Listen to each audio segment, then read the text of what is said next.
Doctor Agarwal's கண் மருத்துவமனை இலவச கண் பரிசோதனையை வழங்குகிறது. Book appointment now. ஓரணியில் தமிழ்நாடு என்னும் உறுப்பினர் சேர்ப்பு திட்டத்தை முதலமைச்சர் மு.க.ஸ்டாலின் தொடக்கி வைக்கப்பட இருக்கும் நிலையில் பல்வேறு வினாக்களுடன் கூடிய அதற்கான படிவம் வெளியாகியிருக்கிறது. விவரங்களை உடைய செய்தியாளர் பாரி கார்த்திக் வழங்க நாம் கேட்கலாம். பாரி கார்த்திக், ஓரணியில் தமிழ்நாடு என்னும் உறுப்பினர் சேர்க்கை திட்டம் தொடர்பான மேலும் விவரம் என்ன?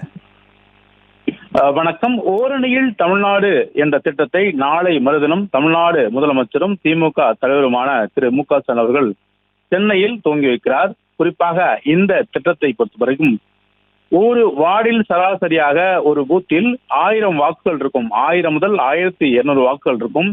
எனவே அதன் அடிப்படையில் அந்த வாக்கில் இருக்கக்கூடிய 30% வாக்குகள் திமுக உறுப்பினராக இருக்க வேண்டும் என்ற அடிப்படையில் தற்போது ஓரணியில் தமிழ்நாடு என்ற திட்டத்தை தமிழ்நாடு முதலமைச்சர்கள் துவங்கி வைத்து, அதே போல தொடர்ச்சியாக மாவட்ட செயலர்கள், சட்டமன்ற உறுப்பினர்கள், நாடாளுமன்ற உறுப்பினர்கள் மற்றும் தொகுதி பொறுப்பாளர்கள், மண்டல பொறுப்பாளர்கள் என அனைவரிடம் முதலமைச்சர்கள் நேற்றைய தினம் கூட காணொலி காட்சி வாயிலாக இந்த திட்டத்தை பொறுத்து கேட்டறிந்தார். மேலும் திமுக சார்பில் 2026 சட்டமன்ற தேர்தலுக்கான முன்னெடுப்பாக இத்தகைய பணிகளை முன்னெடுத்து வருகிறது. அதன் அடிப்படையில் தான் தற்போது ஓரணியில் தமிழ்நாடு என்ற அடிப்படையில் பல்வேறு உறுப்பினர்கள் சேர்க்கவும் முயற்சித்து வருகிறார்கள். அதன் அடிப்படையிலே இந்த ஓரணியில் தமிழ்நாடை பொறுத்த வரைக்கும் பல்வேறு கேள்விகள் கொடுக்கக்கூடிய அந்த விண்ணப்ப படிவங்கள் நமக்கு கிடைத்திருக்கிறது.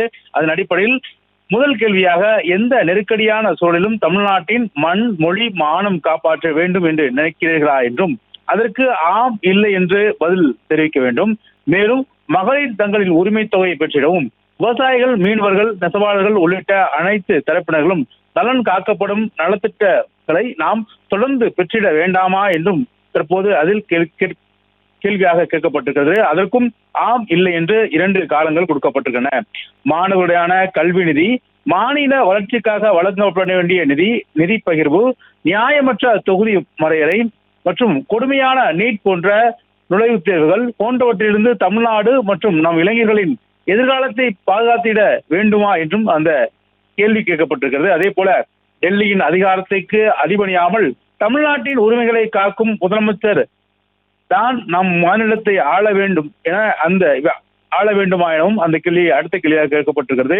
மேலும் இவை அனைத்தும் சாத்தியப்பட மற்றும் நிலையான ஆட்சியை வழங்கிட அனுபவமிக்க திரு மு.க.ஸ்டாலின் அவர்கள் தலைமையில் மட்டுமே முடியும் என்றும் என்று நீங்கள் நம்புகிறீர்களா என்றும் அந்த அடுத்த கேள்வி கேட்கப்பட்டிருக்கிறது. அப்படியானால் நம் மாநிலத்தின் கோடிக்கணக்கான குடும்பங்களுடன் தாங்களும் தங்கள் குடும்பமும் ஓரணியில் தமிழ்நாடு என கரங்கோக்க விரும்புகிறீர்களா என்றும் அந்த கேள்வி கேட்கப்பட்டிருக்கிறது.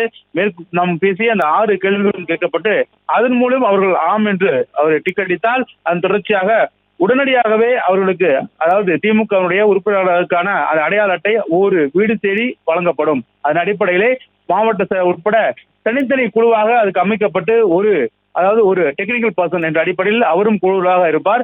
உடனடியாக அதை பூர்த்தி செய்யும் கையில் கொடுக்கும் பட்சத்தில் உறுப்பினர் அட்டை அவர்கள் உடனடியாக அந்த குடும்பத்தை சேர்ந்தவர்களும் கையில் ஒப்படைத்து விடுவார்கள். அந்த திட்டத்தை முதலமைச்சர்கள் நாளை மறுதினம் துவங்கி வைக்க இருக்கிறார். விவரங்களுக்கு நன்றி பாரி கார்த்திக். டாக்டர் அகர்வால்ஸ் கண் மருத்துவமனை இலவச கண் பரிசோதனையை வழங்குகிறது. Book appointment now.